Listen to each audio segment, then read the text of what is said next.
Nawawala yung justice. Kung sino pa yung mahirap, yung pa lalong pinahihirapan itong mayayamang pastor na ito. Kaya, gising mga kababayan! Hoy! Magandang araw po sa inyong lahat, Sir JR po ng Usap-Usap University at nandito na naman po tayo sa ating episode. Tayo po ay naghihimay, nag-aanalisa, nakikinig in real time. Kasabay nyo po ng mga source video po natin na sinasend nyo po, mga video request. At sa ating episode ngayon, ito daw po ay isang Bible exposition. Hindi po ako nagkakamali. Ito po ay sinend sa atin, syempre, ni Brother Clark. Kaya Brother Clark, maraming salamat as always sa inyong mga source videos po na binibigay. And if meron po kayong mga video request, please feel free to send us the link. Pwede din Google Drive po sa atin pong Facebook. Meron din po tayong Usap-Usap University Facebook page. Kung ikaw ay baguhan, welcome po, tuloy po kayo. At kung ikaw naman ay returning viewer, returning subscriber, ikaw ang aking pinakamamahal. Kaya maraming salamat po. More than 88,000 subscribers na po yata tayo kung di ako nagkakamali. Kaya maraming salamat po sa inyong pong panonood. Sa kaunting background po, ako po ay dating university debater sa loob po ng 3 taon sa Mindanao State University sa Iligan. Ako rin po ay nagdebate sa ABS-CBN News Channel. Kalaban ko po Lasal at FEU at ako ay miyembro ng isang international public speaking organization, ang Toastmasters International. So ano pang hinihintay natin mga ka-U3? We will watch this video together. Sabayan niyo po ako ha. Let's go! Sa lahat po ng naaabot ng signal ng ating istasyong ito ay isang marahayabanggi. Ganun ba tawag doon? Sa inyong lahat mga kapatid, mga kababayan. Ang relihiyon po mga kababayan ay isang bagay na napakahalagang maunawaan nating mga tao. Unang-una na sa lahat dahil ang pinag-uusapan dito yung mga bagay na eternal. Kung minamahalaga natin ang mga bagay na temporal, dapat lalo nating mahalagahin at bigyan ng mas malaking pansin ang mga bagay na eternal. Pakinggan niyo po ang pananalig ng una ng mga apostol. Sa 2 Korinto 4:18, meron pong ganitong pangungusap. Pakibasa. Samantalang kami ay nagsisitingin hindi sa mga bagay na nangakikita, kundi sa mga bagay na hindi nangakikita, sapagkat ang mga bagay na nangakikita ay may katapusan, tatapwat ang mga bagay na hindi nangakikita ay walang hanggan. Pakibikol mo ayaw, kapatid namin. Mantang dai kami nagtatanaw kan mga bagay na nahihiling, kundi kan mga bagay na dai nahihiling. Hulita ang mga bagay na nahihiling na agi sana. Alagad ang mga bagay na dai nahihiling, dainin katapusan. Ayun. Daining katapusan? Opo. Walang katapusan. Eternal. Things that are unseen are eternal, while things that are seen are temporal, sabi po ng Biblia. Kaya, kung yung may katapusan ay pinapahalagahan natin, we are taking good care of our bodies. Meron nga ho mga tao mula ulo hanggang paa, meron silang panlagay sa katawan, no? Yung mga babaeng miyembro yata ng alta sosyedad. From head to foot, gumagastos sila ng 1,000 piso. Sometimes, they bathe themselves with fresh milk. Meron naliligo sa gatas, kagaya ni Cleopatra. Pinagkakagastosan natin, binibigyan natin ng malaking atensyon ang ating mga temporal being. Kasi ang atin pong katawan, binubuo yan ng 2 malalaking elemento. The temporal plus the eternal.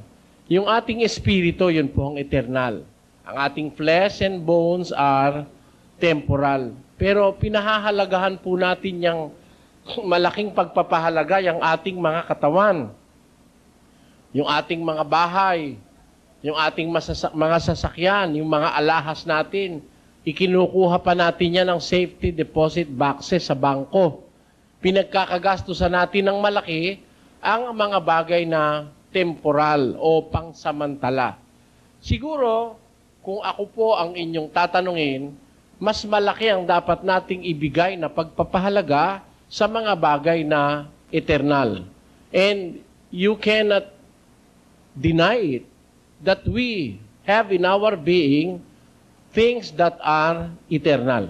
Kagaya po ng ating espiritu, yung ating hiningang galing sa Diyos, yung espiritu ng buhay, yun po'y a part of eternity that was given to us by God. According to Genesis chapter 2, verses 6 to 7, God formed man out of the dust of the ground and breathed into his nostrils the breath of life, and man became a living soul. Kaya, yung galing na buhay sa Diyos, inilagay sa atin, eternal po yun eh. Galing sa eternal yon. Kung ang ating katawang temporal ay ating pinahahalagahan, lalo nating dapat pahalagan yung ating eternal na kalagayan.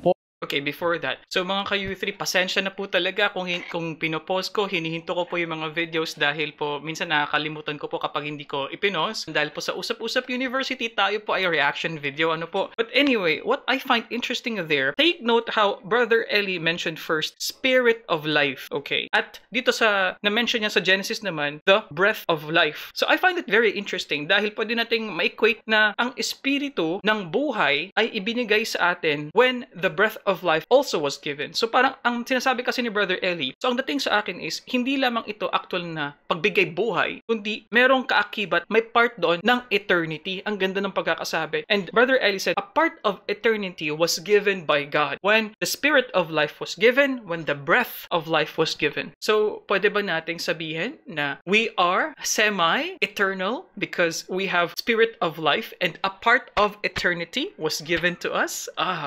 4:16 of the book of 2 Corinthians. Pakinggan niyo po nakasulat.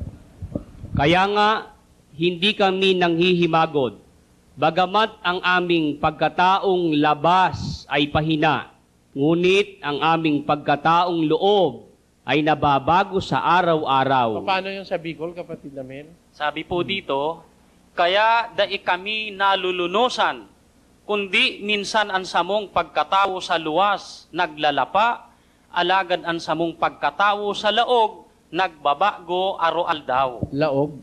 Opo, loob. Pagkatao sa lawas. Sa luwas. Sa luwas. Mayroong Naglalapa. pagkatao sa luwas, may pagkatao Sa laog. sa laog. Ayun. Di mas mahalaga yung pagkatao sa laog. The inner man. Yun po ang sinasabi sa 4:16 of the book of 2 Corinthians, and I want to read it para bigyan ko sa inyo ng patutuo na talagang ang bagay-bagay sa mundo ay dalawa ang ating realidad na nasa salunga sa lupa. We have two realities in life. Meron tayo po tinatawag na temporal realities and meron tayong eternal realities that we have here on earth. Pakinggan niyo po sa sinasabi rito. For which cause we faint not, but though our outward man perish, yet the inward man is renewed day by day. Merong outward man, pagkatao sa luwas. Luwas. Sa amin kasi yung luwas, aalis pupunta sa Maynila. Yun ang luwas. Tama. Labas po ang ibig sabihin. Labas Sa Bicol naman po dito labas. yung luwas. Opo. Tapos, yun ikang outward man and the inward man. Meaning, we have in us two kinds of being, the temporal and the spiritual. The outward and the inward. Meron po tinatawag sa Biblia, 1 Peter chapter 3 verse 4. Pakibasa kapatid namin. Pakibasa kapatid namin. Kundi ang pagkataong natatago sa puso. Yan. Sa iyo kapatid namin, ano nakalagay? Kundi maging ang pagkatawo na nasa puso. Ayun. Yung pagkataong nakatago sa puso na Na may damit na walang kasiraan. ano yun sa'yo, kapatid namin? Sa dai matutunaw, nagubing nin mahuyo. Ayun. Hindi matutunaw, ano? Opo. Hindi matutunaw. Hindi mawawala. Opo. Which will mean it is eternal. Yan po ang aming ipinag-aanyaya sa inyo, mga kababayan. Sa ating pamumuhay dito sa mundo, sana hanggang meron tayong pagkakataon. Bigyan po natin ng pagpapahalaga yung mga bagay na hindi na lang puro rito sa mundo. Marami yung tao, ang lagi na lang nasa isip, yung puro na lang panlupa eh. Nagkakamali po tayo. we will not be considered wise by God if we always think of earthly things. Sapagkat anything earthly will perish. Meron hong katapusan yan. Lahat ng bagay na makalupa natatapos. Kung yun lang ang investment mo, nandun ang pagpapahalaga mo sa lahat ng bagay na makalupa, everything will go to ash, to ashes. Mawawala hong lahat yan. Kaya nga sabi nung pasyon na binabasa-basa nating mga Katoliko, ang lahat mo minamahal, nasa hangin di pahipan. Pag dumating na ang araw, hinding-hindi maliliban, para parang matutunaw. Ang toret mga palasyo, bahay mga edipisyo, mga kalakhan sa mundo, walang pagsalang totoo, magiging uling at abo. Yan, mawawala eh. Ba't magiging uling at abo?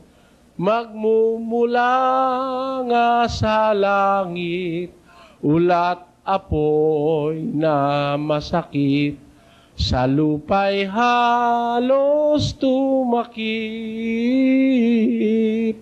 susunog magpapasakit sa mga taong bulisik. Ano pat walang matitira, yaman lahat at bala na, mawawalang para-para,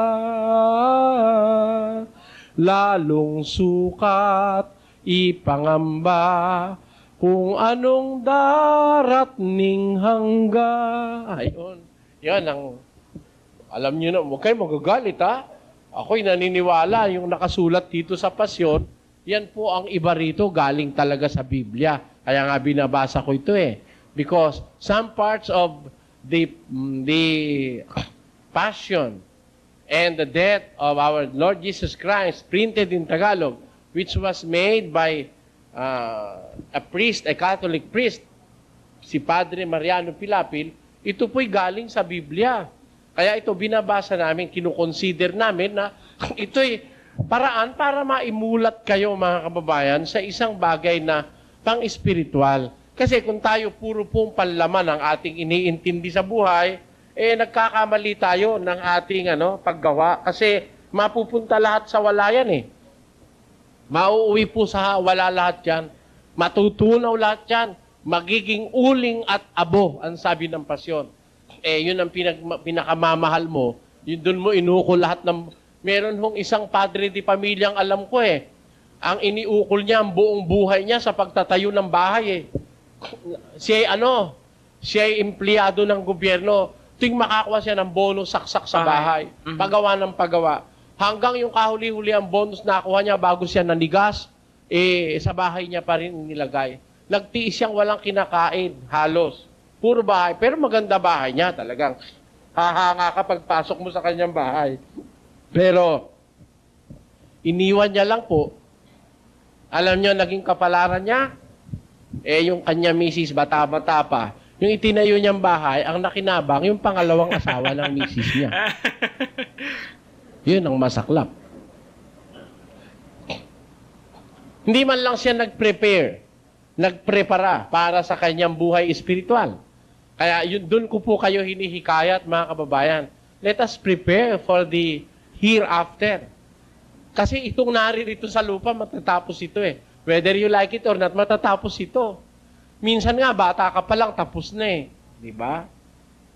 Di ka man nakaabot ng 30. Umabot ka man ng 30, 32 pa lang, nanigas ka na. Kain ka kasi ng kain ng baboy eh.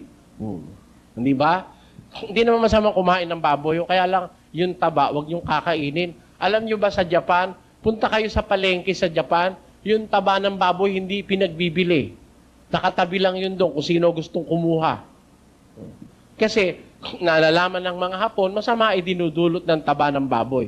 Okay, before that mga ka-U3, so this video was released, I'm guessing early 2000s po ito. Pero yung nasabi lang ni Brother Eli about sa Japan, personally, well, meron namang fat, no? To be honest with you guys, meron naman po sa mga palengke po sa Japan. Ilang beses po kasi akong nakapag-Japan mga ka-U3, kaya let's say na medyo knowledgeable po ako doon. Pero what is interesting though, is totoo yung sabi ni Brother Eli na they're very particular with their food dahil po ang mga Japanese po ang isa po sa may if not they have the longest lifespan po sa lahat po ng mga tao sa buong mundo. Sila po sa kanila easily they could be 100 years old. Some of them could be 100 years old at malakas pa, matibay pa dahil nga po sa kanila ding lifestyle at sa kanila din po nga dieta. Lalong-lalo na po sa Okinawa, kung di po ako nagkakamali, they have the biggest concentration per capita of centenarians sa buong mundo po mga ka-U3. Nako, dito sa Hatino, ginagawan langgunisa yan.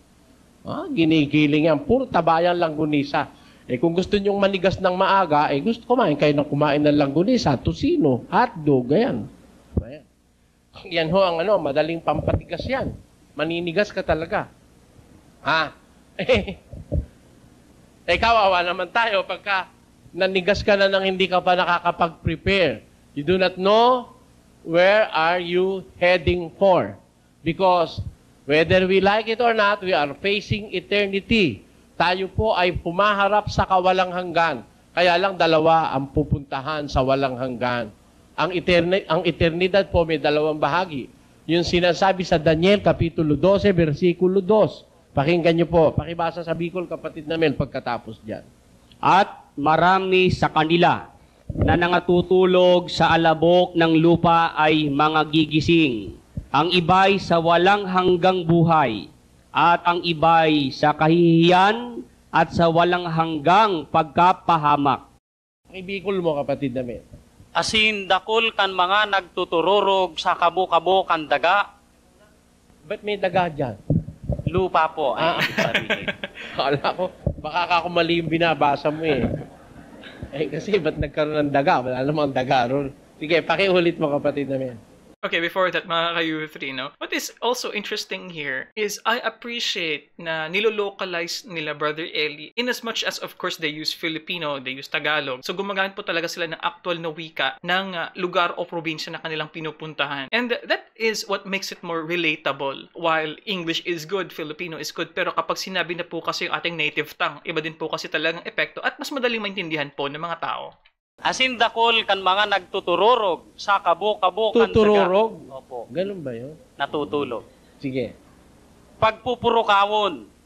An iba sa kabuhayan na mayong katapusan, asin an iba sa kasupugan, asin karibarawan na daing katapusan. Ayun. Dalawa ho yung eternity Yung iba, mabubuhay sa pagkabuhay na maguli sa buhay na walang hanggan. Yung iba naman, mabubuhay sa pagkabuhay na maguli sa walang katapusang kahihiyan at pagkapahamak. Kaya, maniwala kahit hindi, merong eternity. We are facing eternity after death. Kaya po, siguro, before death, dapat maghanda-handa na tayo. At ang pinakamaganda pong ating pag-aralan, saliksikin, ang relihiyong ating kinalalagyan, mga kababayan. Unang-una sa lahat, are you so sure about your religion? Ako, halimbawa, I'm sure, I teach my followers to do the same, to be sure, to prove their religion. Because it is wise to prove our religion. And if really your followers were taught to be sure of what they have to embrace or what they have to believe, kaya ako, I have the feeling of contentment in me. Ang members namin, kahit kanino, pinapakinig ko. Sige, makinig kayo, kahit sino, pakinggan nyo. Hindi ko pinagbabawalan yung aming members na makikinig sa ibang relihiyon. Kagaya nung ginagawa ng mga ibang born again. Binabawalan yung kanilang mga members, makinig kay Soriano. Ngayon. At hindi rin ako natatakot na atakihin kami. Halimbawa, atakihin nyo ko. Atakihin nyo aming paniniwala. Hindi ako natatakot nun. Neither nasasama ang loob ko sa aatake sa amin. You have all the right to criticize us. And one thing very good about criticism is that you can see your mistakes. If really you are mistaken. Huh? Okay, before that mga ka-U3, I'm very curious about this. And this is really good na, I think sa lahat po ng video reactions na nagawa natin, I have never heard this point na mention ni Brother Eli about him or his religion, his group, being criticized or being attacked. Dahil ang sinasabi nga dito is, kumbaga, si Brother Eli is willing to listen and to be corrected. Yung parang yun ang nagigats ko na punto dito. Now, this is my question to the MCGI members po. So, sa ngayon po, meron bang mga malaking pagbabago na naganap sa mga doktrina ng MCGI ngayon? Kasi ang iniisip ko po, kung over the years, wala bang nagbago sa mga doktrina o pagtuturo, or ang samahan ba ninyo is open to changes na, say, mga pagbabago sa pag-interpret kaya or mga pagbabago sa mga rules of behavior or lifestyle. Nasabi ko po yan dahil over the years po, ang biggest challenge po talaga ng most religions, especially sa conservative, restorative na Christianity, is minsan po nagsastruggle po ang mga ito kapag nagbabago yung trends, nagbabago yung uri ng lipunan na meron tayo. Case in point sa Amerika, may mga reliyon po na hindi nila tinatanggap ang mga black sa kanilang mga reliyon o hindi pwedeng maging ministro ang ganitong race, or sa iba, yung kanilang main na mga aral ay napapalitan over the years dahil nga sa pagbago ng sosyedad o pagbago ng estilo ng pangkabuhayan ng mga tao. So I'm very curious about this. Like how open Brother Eli is, or at least the MCGI is, in changing the teachings or posible kung mas malawakan pa doctrines of MCGI. And if it did happen, maybe you can tell us a little bit on these changes, whether subtle, maliit lang ba, kaunti lang ba na pagbabago, o talagang malaki ang pagbabago over the years. At lalong-lalo na po ngayon mga ka-youth na bago na nga po ang pamunuan ng MCGI under Kuya Daniel Razon. You can realize in what point are you wrong. Alam mo kung saan ka mali. Yung iba, ayaw na mapapansin yung relihiyon nila. Parang ipinapalagay nila, yung mga miyembro nila, mga inosente. Meron namang isip yung mga miyembro mo, di ba? O di pabayaan mo siya makinig. Pabayaan mo atakihin yung relihiyon mo sa harap ng miyembro mo. Anyway, kung siya'y talagang naturuang maging matatag, maaalis ba yun sa paniniwala? Matatag yun eh. Naturuan na yun eh. Ako ganun po ang aking sa relihiyon, pananaw sa relihiyon. Hindi ko pinipigil ang karapatan ng miyembro naming makinig kahit kanino. Miski yung pagboto. Hindi ko po sila pinipigil kung kanino sila gustong bumoto. Tayo nabubuhay sa isang malayang sosyedad. We're living in a democratic society.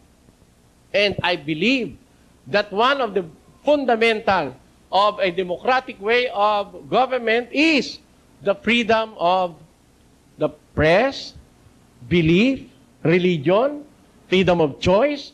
Ayan ang kailangan natin. Pero pagka merong mga mangaral, natatakot na yung miyembro niya, makapakinig sa iba, merong feeling of insecurity yon. Hindi matatag ang pananampalataya nun. At higit sa lahat, maaari, nanloloko yun. Kaya ayaw niyang makapakinig yung mga miyembro niya sa iba. Dahil baka matuklasan ang panluloko niya. Amen? Hindi ba ganun yun? Dahil kung wala ka namang itinatago, ba't ka matatakot? Kahit ba umatake si Soriano, ba't ka matatakot? Siguro, kaya ka natatakot, unstable ang belief mo. At higit sa lahat, meron kang feeling of insecurity. O baka sakali, meron kang pinoprotektahang interes. Yung relihiyon mong negosyo, mababawasan ang pinagkakakwartahan mo. Swapang. Di ba ganon? Ngayon, sasabihin, masakit talaga kang magsalita yung Soriano. Bakit kaswapang? Alam mo ba sa Biblia kung anong kahulugan ng swapang? Sa Biblia, mas matindi nga Basa.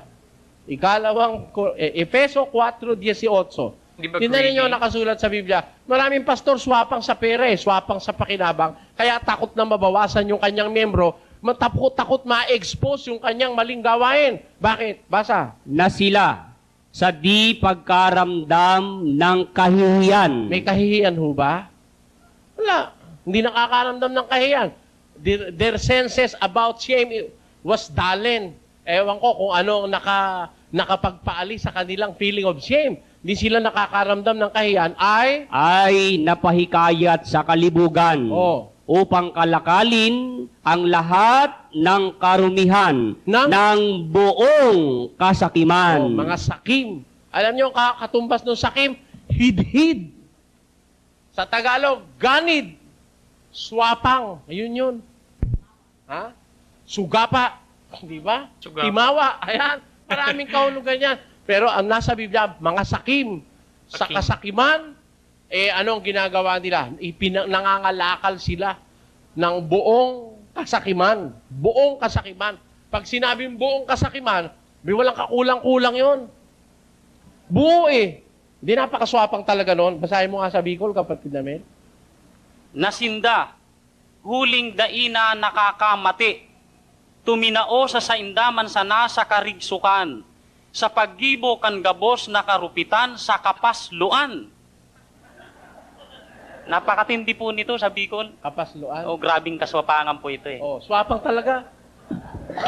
Ngayon, ba magagalit sa akin? Ba't ka magagalit? Nasa Biblia. Pati nga Biblia Bicol, hindi pa ako tao, meron na yan eh.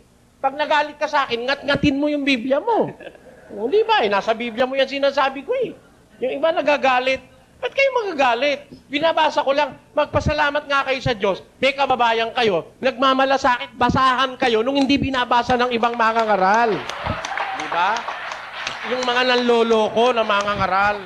Hindi nila binabasa yan. Paano sila makakabasa niyan? Nanloloko nga sila. Hindi tatamaan sila sa liig niyan. Biro mo, bullseye. Pag binasa niya, sa kanya tatama yung talata. Hindi ba? Kaya, konting sports lang, mga kababayan. Huwag kayong magagalit. Bakit? Sinasabi ko naman totoo eh. Alagad ka ng demonyo. Baka sabihin ko, hindi ka nga alagad ng demonyo. Baka nga, demonyo ka. Hindi ba? Sino ba talaga ang kaaway ng pagsasabi ng totoo? Di ba? Yung demonyo kaaway. 13:8, pakinggan nyo nakasulat. Nasa Biblia to eh. Kung hindi kayo nahirate na pinagtatapatan ng nasa Biblia, ibahin ninyo ang programang Ang Dating Daan. Ito'y tapat na nagsasabi nung nasa Biblia. Pakinggan nyo. Basahin natin. At sinabi, O puspos ng lahat ng karayaan at ng lahat ng kasamaan, ikaw na anak ng Diablo, ikaw na kaaway ng lahat ng katwiran. Biro mo, nasa Biblia yung katwiran, binabasa ko, galit ka. Ano ka nun? Anak ka ng Diablo, kaaway ka ng katwiran. Di ba? Bakit mo pipigilan kami sa pagbo-broadcast ng nasa Biblia? Di ba? Ibig sabihin yan, duwag yung ganyang mga pastor. Duwag yung mga yan, mga manluloko yung mga mangaral na ganyan, na hindi nakahandang ipagtanggol ang kanyang paniniwala. Kasi kung ako, siniraan mo ako, lalabas ako. Bawa, sinabi mo, ganun rin, lalabas ako, liliwanagin ko sa'yo. Walang away. Basahin natin ang Biblia, liwanagin natin sa salita ng Diyos. Sino ba ang tama? Sino ba nagkakamali? Merong sinasabi sa Biblia, bula ang propeta. Di patunayan mong ako yon. O baka naman ikaw yon. Di patunayan ko naman ikaw yon. Kung sino talaga tamaan sa liig, di siya nga yun. Hindi ba ganun yun? Halimbawa, sinabi ni Kristo, yung mga bulaang propeta nagpapayaman, di mag-imbestiga ka kung sino sa atin ang mayaman. Pagka sino mayaman, yun ang bulaang propeta. Kasi yung hindi bulaang propeta, yun sa Diyos, hindi po yayaman yun eh. Naniniwala kayong yun sa Diyos, hindi yayaman? Ang mga apostol, si Kristo, bumubuhay pa ng patay. Walang katumbas na milagro ang ginawa nila. Yumaman ba? Hindi yumaman. Namatay si Kristo, mahirap eh. Iisang tunika. Si San Juan, namatay na mahirap. Si Pablo, namatay na mahirap. Meron mang pinag-agawan sa kanila ng mga kamag-anak. Dahil ikta-iktaryang lupa ang naiwan nila, wala sila noon. Bakit? Ang inatupag nila, puro kabanal at kabutihan, hindi pag-iipon ng pera. Dahil bawal sa mga ngaral ni Kristo, magtipon ng pera sa lupa. Basa. Pakinggan nyo ha?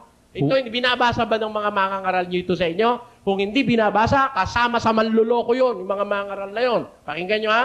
Huwag kayong mangagtipon ng mga kayamanan sa lupa. Utos ba o hindi?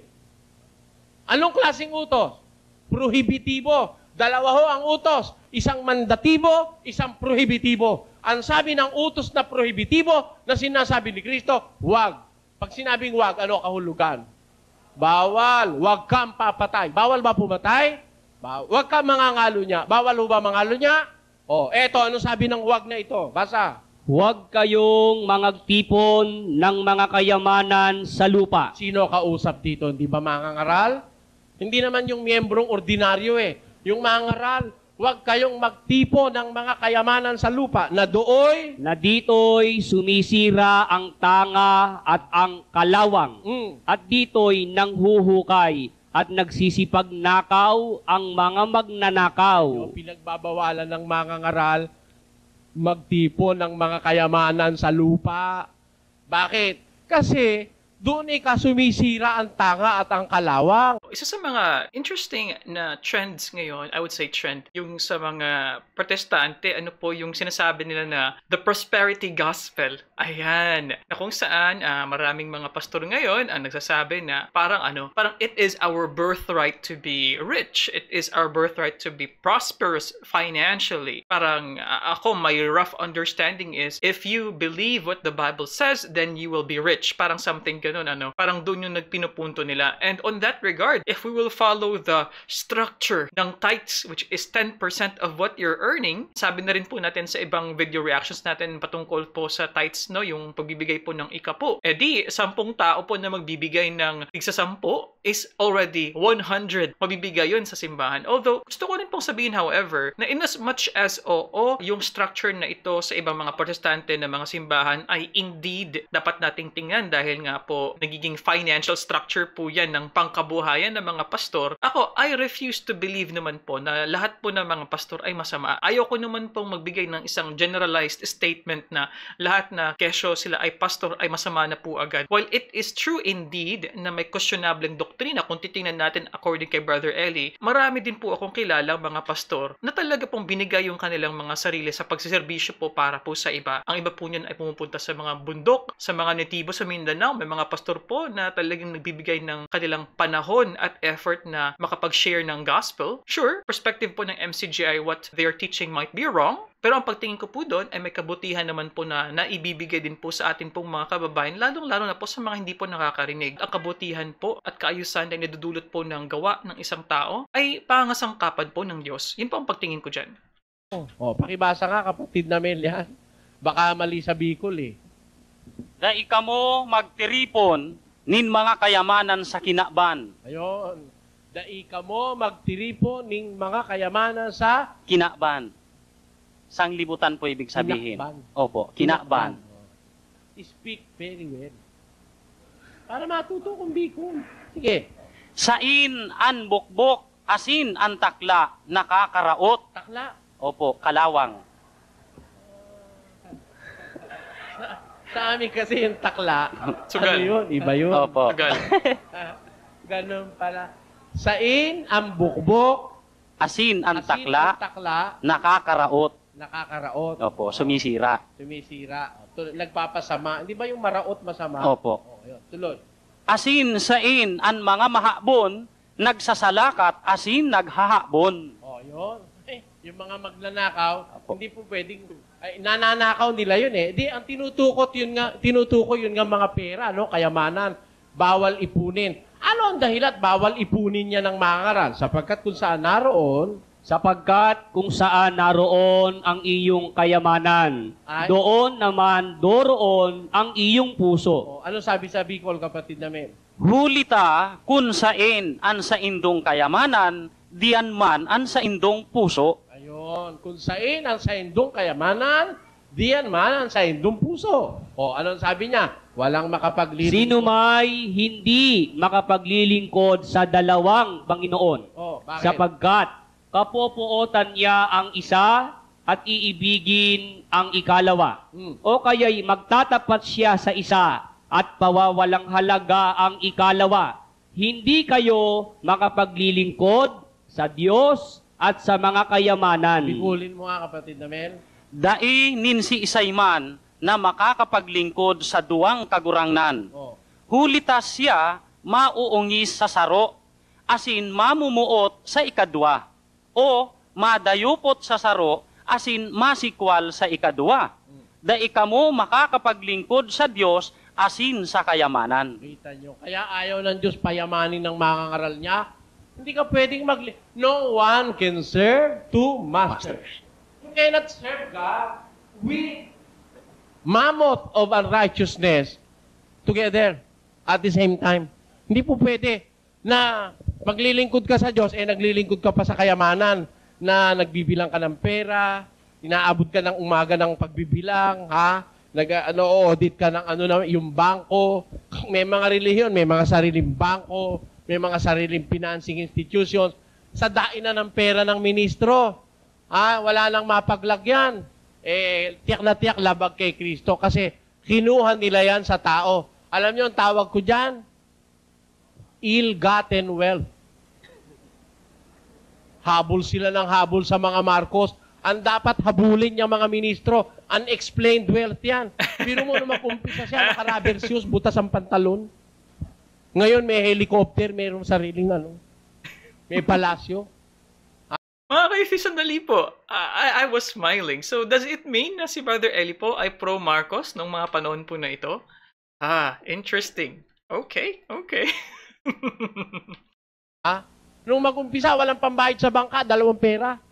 Doon sa Ilog Pasig, inutang pa yung 2 perang pambayad sa bangka. Ngayon, may palasyo. Pati gumagalang dahil sa dain ng pera ng mga tao. Tanyo? Ano ibig ko sabihin? Saan galing yan? Can that be explained?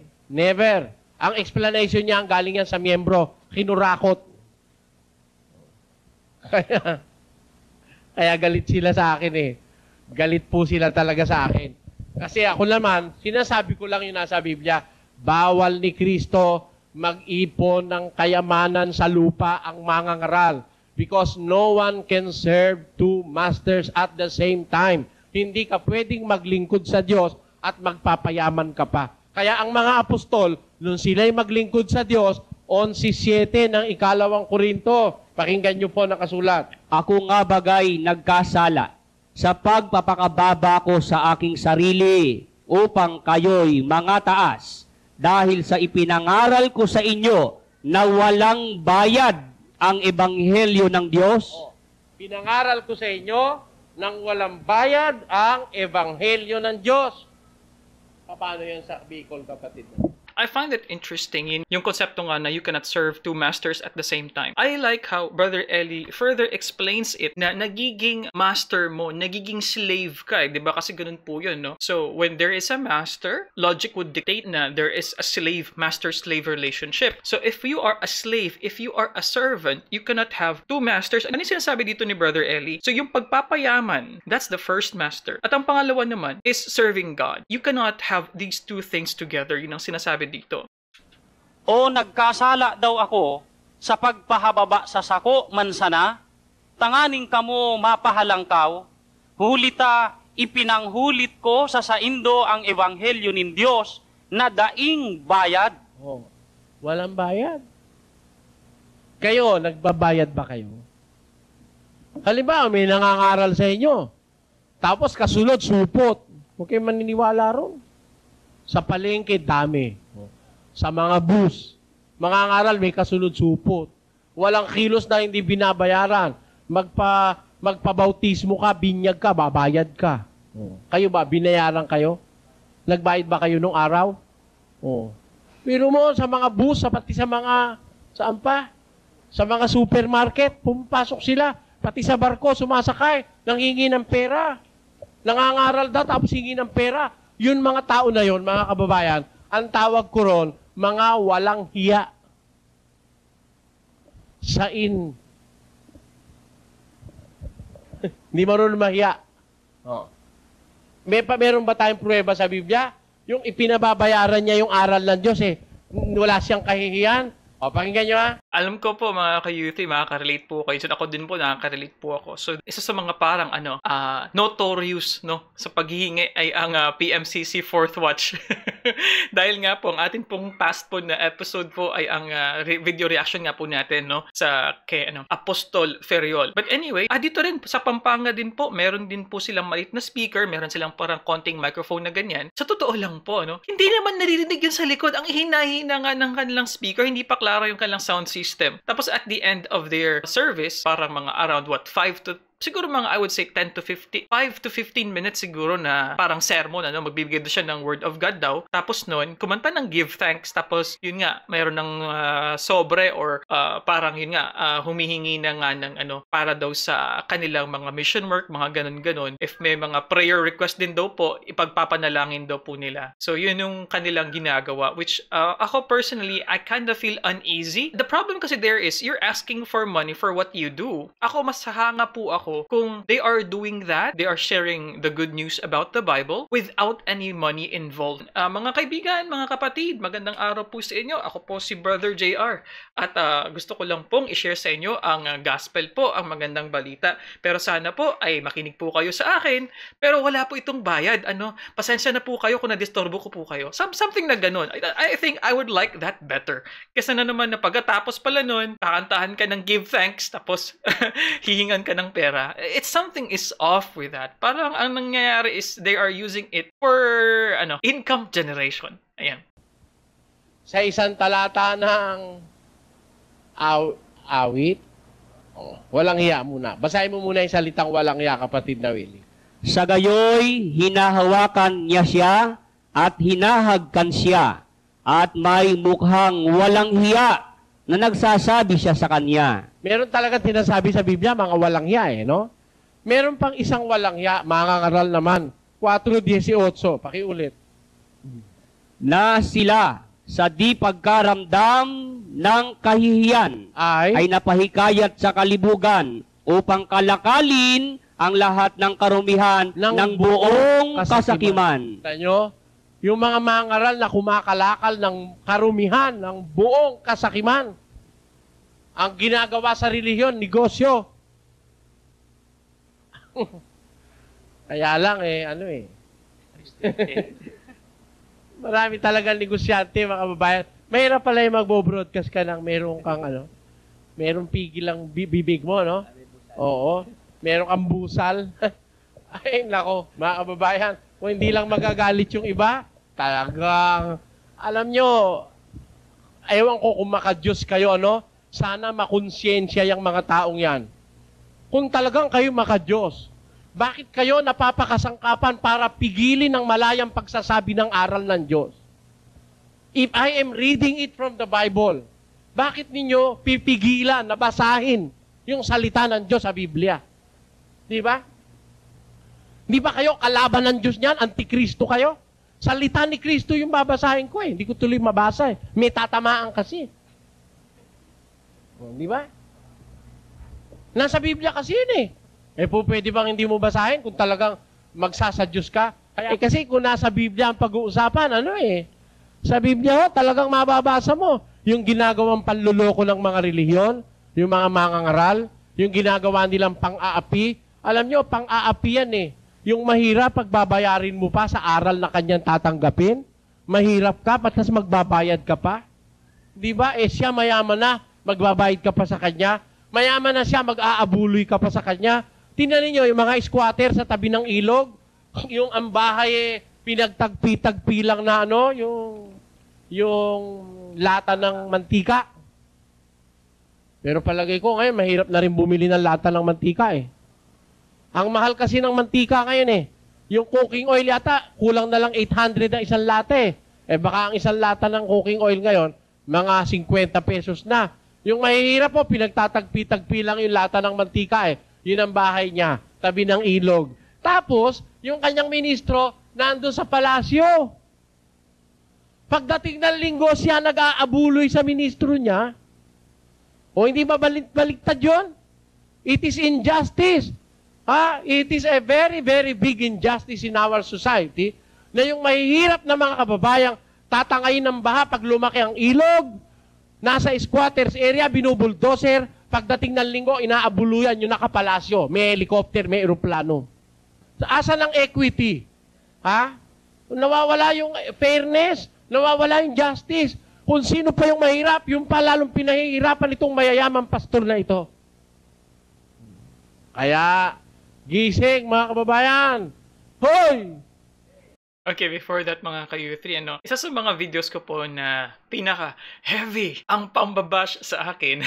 Actually, maraming videos po ang binabash po ako sa U3, pero isa sa mga videos po na bigyan po natin ng video reaction ay patungkol po sa simbahan po ni Mr. Apollo Quiboloy. Yung aking pong video reaction patungkol sa FBI na naging wanted nga. At wanted po ngayon, no? Si Apollo Quiboloy, hindi siya pwede pumunta ng Amerika dahil huhulihin siya for sure dahil nga po sa mga kasong kinaharap niya po doon. In that video, it was shown ang isang Amerikanong journalist at tinatanong na yung mga workers ni Apollo Quiboloy doon mismo sa kanyang yung God's Kingdom, no, yung parang malakar din doon sa Davao. Yung mga workers daw po doon, kung di ako nagkakamali, ay I think wala yatang bayad. So they're doing it for free para nga for the kingdom. At isa na po yan sa mga halimbawa nga po na sinabi dito ni Brother Eli na nagpapakayaman po ang iba po mga pastor at the expense of the members.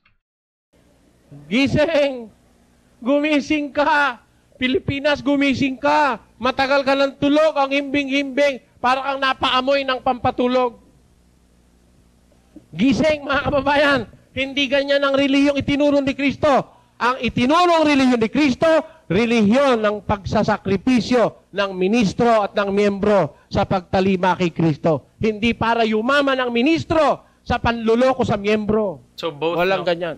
Both. Walang apostol ni Kristo na nagkamal ng bilyon o milyon-milyong salapi. Walang apostol ni Kristo ganyan. At walang apostol ni Kristo na yumaman dahil sa pagtuturo ng aral. Ang aral ni Kristo, pag itinuro mo, hindi ka yayaman. Hindi ka po yayaman. Pag itinuro mo yung tunay na aral ni Kristo, dahil walang bayad ang aral ni Kristo. Sabi ni Pablo, ako bagay nagkasala sa aking sarili sa pagpapakababa ko dahil sa inyo, sapagkat ipinangaral ko sa inyo nang walang bayad ang ebanghelyo ng Diyos. Walang bayad. At hindi dapat ibenta talaga yung aral. Pakinggan nyo. Sa 23 ng Kawikaan, ganito po nakasulat. Bumili ka ng katotohanan at huwag mong ipagbili. Oo, karunungan at turo at pag-uunawa. Ayun. Bumili ka ang wika ng katotohanan. Huwag mo ipagbibili. Karunungan, ang turo, ang pag-uunawa, huwag mo ipagbibili. Bawal na ipagbili yan. Meron dyan kakatukin ka sa bahay. Tao po. Ano po yon? Meron po kaming dalang katotohanan tungkol sa kaharian ng Diyos na Jehova. Tuloy kayo. Katotohanan daw, dala-dala Di patutuloyin mo. Anak, magtimpla ka nga ng kape. Di, pagtitimplan pa ng kape. Ano po ba yung katotohanan? Ito po ang katotohanan umaakay patungo sa buhay na walang hanggan. Dito po, makikita nyo kung kayo papupunta sa buhay na walang hanggan. Ang katotohanan magtuturo sa inyo papunta sa langit. Ganun ba? Galing nun, ano? Pengin nyo po ako na isa. Ito ho 45 pesos. Ganun ho ba? Napa-atras yung may bahay. Pasensya na ho, wala ho akong 45 ngayon Kasi ho medyo mahirap ang buhay ngayon Sa bagay, tama na rin yun. Kung yun talagang dadaling ka sa langit, 45 pesos. Pumunta ka lang sa Maynila, mahigit 300, hindi ba galing sa Legazpi? Yung pupunta ka sa langit, 45, di ang galing. Kita nyo, bargain pa yun. Di ba? Punta ka lang sa Maynila, magastos ka ng 35, hindi mo pa alam kung makakarating ka sa Maynila Magagastos ka 350. Hindi ka pa alam, makakarating ka sa Maynila. Pag nakatulog yung driver, baksa ka sa bangin, sa simenteryo ang tuloy mo. Di ba? Yun, biro mo, pupunta ka sa langit, 45 pesos. Kaso walang pera yung tao. Wala po kasi kung pera Alam nyo, gipit kami ngayon Kung wala po kayo ng 45, meron naman kami dito, tigti 30 naman ho ito. Dudukot na naman siya. Ito naman po ay tuturuan po kayong mga tuwiran mula sa kasulatan para kayo ho ay maging matalino at kayo ay maging dapat sa kaharian ng Diyos. Ay hindi ng suma pero 30 lang yun. Sabi ng babae, para wala nang maraming usapan, alam nyo, ang totoo lang ho, talagang gipit kami, kababayad-bayad ko pa ng matrikula. Siguro sa 10 piso na nga lang ang pera ko rito. Meron din ho kami tig sa 10 piso rito. Sandali ho. Ito 10 piso ito. Gumising ho kayo. Ito, gigisingin ka 10 piso. Sabi ko, kakapal ng pagmumukha, ano? Doon sa Biblia, ang dala-dala niya, nakasulat, ang katotohanan, huwag mong ipagbibili. tapos harap-harapan ibinebenta sa'yo? Kaya nyo ba sikmurain yon, mga kababayan? Na nasa Biblia, huwag ipagbibili tapos binebenta sa'yo? Bibilin mo naman, sino ang bobo? Ikaw? Sinabi nga, huwag mong pagbibili tapos bibili ka naman. O di kinukonsinti mo yung manluloko? Ganon. Doon kayo mag-isip, mga kababayan. Bakit? Hindi ba ikaw nagkagastos din naman yung mga tao ron? Nagkagastos din sila. Hindi naman masama, ikaw bigyan mo sila. Aba, hindi masamang magbigay sa kapwa kahit kailan. Hindi masama. Halimbawa, binigyan mo sila ng 50 pesos. 45 lang naman yun 50 ibigay mo. Masama ba yun? Kung gusto mo, 100 pa ibigay mo, okay lang Kaya ang nagpapasama, nilalagyan nila ng presyo piho. Talagang binebenta nila, may fixed price. Halimbawa, ibinigay mo. Sige po, inyo na ito. Naawa sa'yo yung tao, binigyan ka ng 20. Ayun. Di okay lang. Pero sa amin, huwag nyo kaming bibigyan. Hindi nyo kami tatanggap. Ayan, meron kami mga magazine ipinamimigay. Ginastusan namin yan. Pero, huwag kayo magtatangka magbigay dahil hindi namin tatanggapin. Hindi kami tumatanggap ng pera mula sa hindi namin kapanampalataya. Yun ho ang aming delikadesang pampananampalataya o relihiyon. Merong mga mangaral, walang kadili-delikadesa Kahit sino magbigay ng pera, kinukuha At yung iba, hindi nga nagbibigay. Tinatapatan ng supot, pinipilit pa. Ini-insinuate pa. Para bang hindi na sila makakapangaral kung wala silang papakinabangin sa kapwa. Doon kayo magmamasid, mga kababayan. Ang pinakamahalagang bagay na maintindihan natin, sabi ni Pablo, ang pag-ibig sa salapi, ugat ng lahat ng kasamaan. Pakinggan nyo, sa ikalawang o unang Timoteo sa 6:10. Basa. Hulita ang pagkamuot sa pirak, iyo ang gamot nin manlain-lain na karatan. Tuloy. Nasa pag-aabot ka iyan, ang nagkapira, nagkaralagalag sa pagtubod. So gusto ko lang po erase yung point dito dahil I find this very interesting that this is one of the common misconceptions that we have about money. So marami po ang nagmi-misquote po nito, ang sinasabi nila na money is the root of all evil. Pero ang tama po dyan, di ba? It's the love of money that is the root of all evil. So hindi po magkapareho yun. Magkaiba po yun. But on the other hand, gusto ko po yung nasabi dito ni Brother Eli patungkol nga po sa hindi pagtanggap mula sa kanilang mga non-members, and I appreciate that. And I see the logic there. The logic there is dahil posible po na hindi natin alam kung saan nang galing, kung malinis ba, galing ba ito sa gawa at kasipagan ng miyembro. Kasi pwede naman kasi na ang pera po ay nanggaling sa masamang paraan at ito ay ibibigay sa simbahan. I think yun yung parang yun yung ideya po dito na kung bakit hindi po nila tinatanggap ang mga pera po basta-basta mula po sa labas. Asin nagpalabas sa indaman sana nin balakid na kamunduan. Ayon. Ang pag-ibig sa salapi, ugat ng lahat ng uri ng kasamaan na sa pagnanasa ng iba ay nangasinsay o nagkamali sa pananampalataya. Alam nyo, ipinagkakamali ng tao sa pananampalataya, pagmamahal sa pera, yung katakawan sa salapi, yan ang pangunahing dahilan ng pagkakaligaw ng pananampalataya ng maraming tao. Kaya marami ngayon naligaw dahil ang mga mangaral, ang pera nasa isip. Lahat ng kilos niya, gusto niya may ganansya. Ganansya ba sa Bicol? Kaya ang tawag ko diyan, mga false prophets.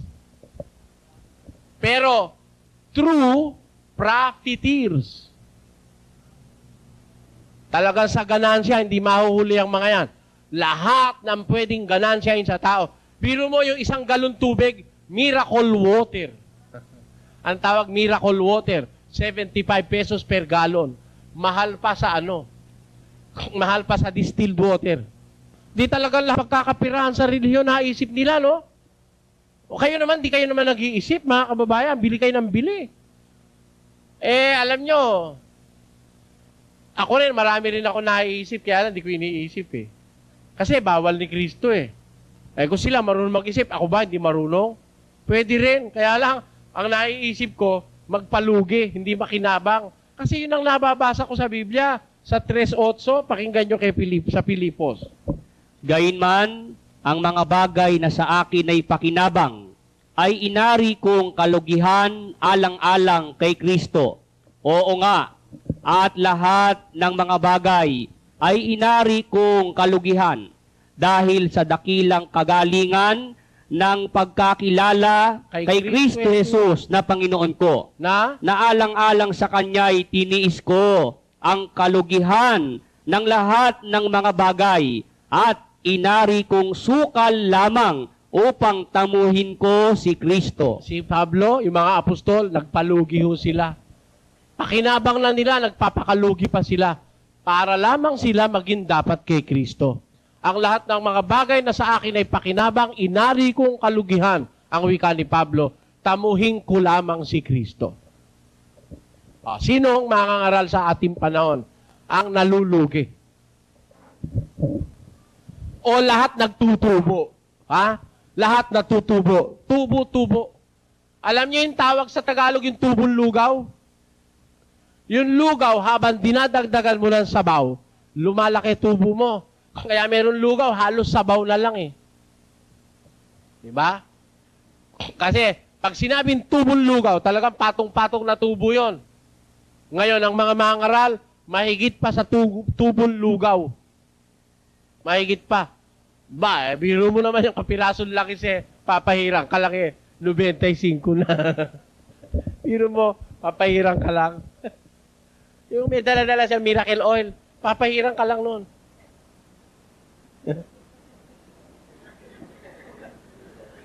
Sandaan na yun. Tao? Hindi ba malaki pakinabang, mga kababayan? Papahirang ka lang. Nandun sa Bisaya ako nakita yun. Saka sa Mindanao, pati nga tubig eh, sabi ko sa inyo eh. Yung pala, pag naubusan siya ng tubig, pupunta lang sa isang lugar, tatapat lang sa poso, walang hiya. Paglalagay na naman doon sa mga garapon niya. Ayaw, kikita na naman siya ron. Para bang yung nagtitinda ng suka, pagka medyo mauubos na yung suka niya, tatapat lang sa gripo, lalagyan lang ng konting pangkulay at saka yung, ano tawag doon, acid na yon, acetic acid. Ayun, suka na uli. Bagay, mabuti pa naman yung nagtitinda ng suka eh. May puhunan, may acetic acid eh. Eto nagtitinda ng tubig eh, walang puhunan, tatapat lang sa gripo. Eh kung kayo po'y talagang makadiyos, mga kababayan, huwag kayong padala sa ganon. Alam nyo, ang relihiyon, dapat ang puwerte aral. Dapat ang aral, puwerte. Hindi kayang gibain. Kaya ako po naniniwala, pagka ang totoong aral ang sasabihin, okay lang yon. Kahit atakihin ninyo ako, basta't yung aral na sinasabi ko, totoo. Kahit atakihin nyo amin samahan, payag ako. Payag ako. Di gusto nyo, atakihin nyo kami. May mga kasamahan kami rito sa Legazpi. May mga kasamahan kami dyan sa Bakakay. May mga kasamahan kami sa Tabaco. May mga kasamahan kami rito sa halos buong Kabikulan, mga kababayan. Di atakihin nyo rin ang aming reliyon. Kung mali, di maituwid namin. Kung hindi naman mali, ituloy namin. Kung naman talaga mali, maghiwa-hiwalay na kami. Yun ang hamon ko sa mga kapatid dito eh. Pag hindi totoo itong atit na pamalian dito ng kahit sino, hiwa-hiwalay na tayo, sayang ang pera nyo. Diba? Sayang pati pera ko, sayang pati panahon natin. Biro mo, kakanta-kanta ka, maliligtas, sa impyerno ka pala pupunta.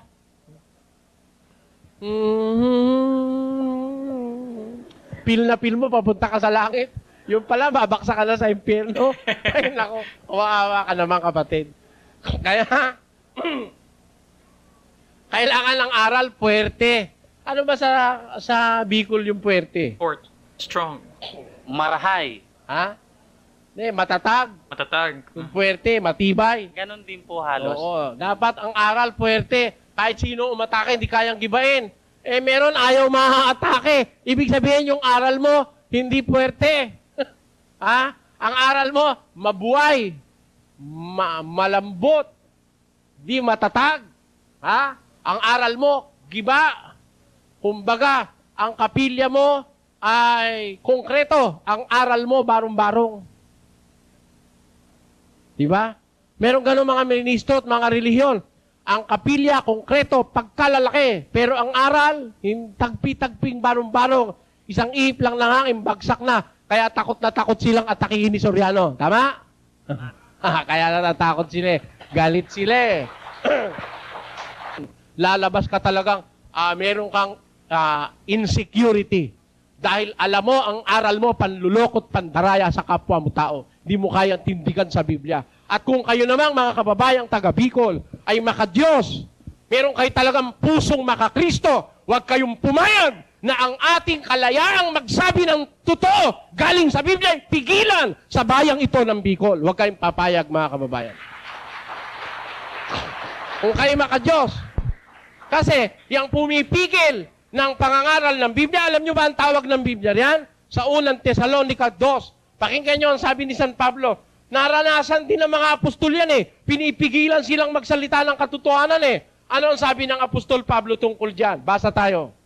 Sapagkat kayo, mga kapatid, ay nagsitulad sa mga iglesia ng Diyos na nasa Judea kay Kristo Jesus. Bakit? Sapagkat nagsipagbata naman kayo sa inyong sariling mga kababayan, gaya naman nila sa mga Hudyo, na nagsipatay sa Panginoong Hesus, at gayon din sa mga propeta, at kami ay kanilang pinalalayas. Tanyo, pinalalayas ang mga apostol nitong mga walang yan taong ito, yung mga pumatay kay Jesus, at ganon din sa mga propeta, kami, sabi ng mga apostol, kami pinalalayas nila, na pinagbabawalan kaming makipag-usap sa mga hentil upang mangaligtas ang mga ito. O, pinipigilan ng mga apostol na makipag-usap sa mga hentil. Ayaw nila ang mga apostol marinig ng mga hentil para maligtas yung mga hentil kasi kalaban sila ng aral ni Kristo. Pakibasa mo nga sa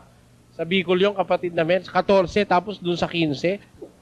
Hulita kamo mga tugang, naging mga paraarog kan mga simbahan ng Diyos, diyan kay Kristo Jesus na nasa Judea. Hulita kamuman, nagtio sa saindong mga kahimanwa, kansiring man sa ng mga bagay na sa indang tinio sa mga Hudyo.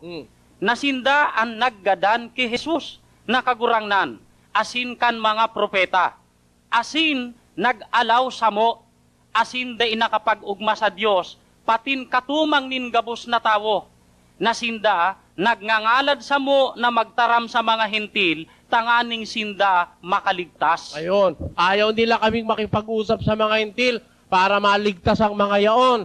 Ay, pinipigilan nila mga apostol na magsalita.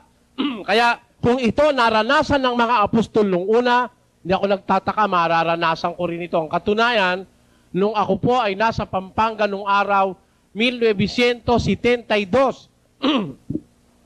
Hindi, ako po yung nagsasalita. Alam niyo ang ginawa, pinutol yung aking ilaw. Kasalukuyan nagsasalita ako, inalis yung aking ilaw sa pagkakatap dun sa bahay. Galit na galit yung yung mga ngaral. Yung pala, sabi niya sa akin, bakit ikaw nagsasalita ng laban sa amin? Wala naman ako sinasabing laban sa iyo, kako di naman kita kilala eh. Nagbabasa lang ako ng Biblia. Hindi ka, inaatake mo kami. Hindi ka ako, hindi nga kita kilala eh, ba't kita atakihin? Hindi ka, yung binabasa mo tumatama sa amin eh. Hindi kita naman kilala, ba't mo pagbibintangan akong ganon? Ha? Yung pala, bandang uli, inaamin niya, siya pala yung humihingi ng pera ng Huwebes. Kasi sabi ko, yung mga humihingi ng abulo yan ng Huwebes, wala sa Biblia yan. Alright, dyan po nagtatapos mga ka-youthing atin pong episode ngayon. Ako, napakaganda. Kumbaga, multilingual pa yung presentation na ito. Merong salitang Bicol, meron ding Filipino of course. Pero mga ka-youthing, kung kayo po ay taga Bicol, ayan, anong masasabi nyo? Ang ganda din po pala ng salita ninyo. May parang may similarities with Bisaya, pero iba siya, yung mga vocabulary, iba po talaga. But anyway, mga ka-youthing, medyo naputol yon dahil po, palagay ko, ito ay part nga ng isang TV presentation at alam nyo naman po yan, kinakailangan po talagang mai-edit po ng within an hour yung mga presentations po na ganito. But anyway, nakikita naman po natin yung gist, yung essence po ng topic nga ni Brother Eli patungkol sa mga false prophets, patungkol sa mga bulaang propeta. And it is really true. Hanggang ngayon, if this event happened early 2001, 2002, so 20 years after, ganun pa rin po, marami pa rin po mga reliyon ang talaga pong yumayaman at the expense of their members, mga ka-youth3. Pero kayo po, mga ka-youth, anong masasabi nyo sa episode natin ngayon? Sana po ay nagustuhan nyo rin po ang atin pong video reaction dito, ang atin pong pag-aanalisa at paghihimay. At once again, maraming salamat po kay Brother Clark na kung saan siya po talaga yung nagbibigay sa atin ng mga rare na mga videos po katulad po nito. And well, if you like these kinds of contents mga ka-UE3, alam nyo na po ang gagawin. Kung hindi pa po kayo subscribe, click nyo po yung subscribe dyan. And also, you may click this video here. You may also click this video here. I-share nyo po sa mga friends nyo mga ka-UE3 at i-like nyo po yung video na ito dahil po kapag marami po tayong mga likes po sa ating videos, mas sinasuggest po yan ng YouTube para po sa iba pong mga viewers na makapanood po ng atin pong mga episodes. Kaya hanggang sa muli po, maraming salamat po. Peace. Bye-bye.